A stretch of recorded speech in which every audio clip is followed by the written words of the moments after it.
দেশের অর্থনৈতিক বাস্তবতায় এই মুহূর্তে ঢাকায় ব্রাজিলের ম্যাচ আয়োজনের মানসিকতায় নেই সরকার, স্পষ্ট জানিয়ে দিয়েছেন যুব ও ক্রীড়া প্রতিমন্ত্রী আমিনুল হক।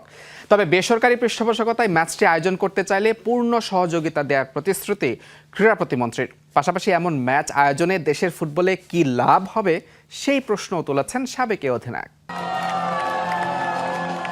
ঢাকার মাঠে লিওনেল মেসির আর্জেন্টিনা নাইজেরিয়াকে প্রতিপক্ষ করে আয়োজিত সেই ম্যাচের প্রভাব কতটা পড়েছিল দেশের ফুটবলে, সেই প্রশ্নের উত্তর অজানা নয় কারো।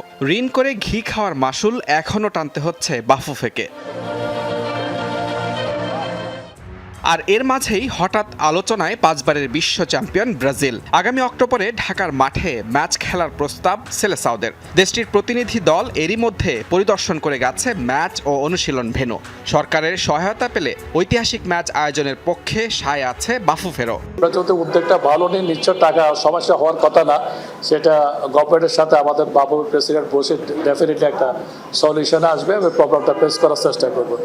তবে উত্তর দিতে সময় নেয়নি যুব ও ক্রীড়া মন্ত্রণালয়। ব্রাজিল ম্যাচ আয়োজনের বিলাসিতা করার মতো পরিস্থিতিতে নেই সরকার, স্পষ্ট জানিয়েছেন প্রতিমন্ত্রী আমিনুল হক। আমরা নিজেরাই, আপনারা জানেন যে বিদ্যুৎ, জ্বালানি, বিভিন্ন সেক্টর নিয়ে আমাদের অনেক বেশি ব্যয় বহন করতে হচ্ছে। সেই ক্ষেত্রে আমরা একটি ম্যাচকে উপলক্ষ করে সরকারের পক্ষ থেকে এই ধরনের ব্যয় করার মতো মানসিকতা বা এই ধরনের কোনো উপলক্ষ এই মুহূর্তে আমাদের ভিতরে নেই।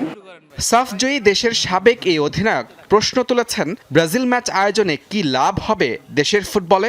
আমার বাংলাদেশ ফুটবল কতটুকু এগোবে এটার মাধ্যমে, এটা নিয়ে আসলে আমি খুব বেশি আশাবাদী না। এই কারণ হচ্ছে যে ম্যাচ হবে, হয়তোবা বাংলাদেশ ব্রাজিলের সাথে খেলবে, সেটার একটা দর্শক, আমাদের বাংলাদেশের মানুষের যে এক্সপেকটেশন, সেটা হয়তো একটা স্বপ্ন পূরণ হবে। তবে ম্যাচ আয়োজনের পথ একেবারেই বন্ধ করতে চায় না সরকার। বেসরকারি পৃষ্ঠপোষকতায় ব্রাজিলকে আতিথ্য দিতে চাইলে বাফুফেকে পূর্ণ সহায়তা দেওয়ার প্রতিশ্রুতি ক্রীড়া প্রতিমন্ত্রীর।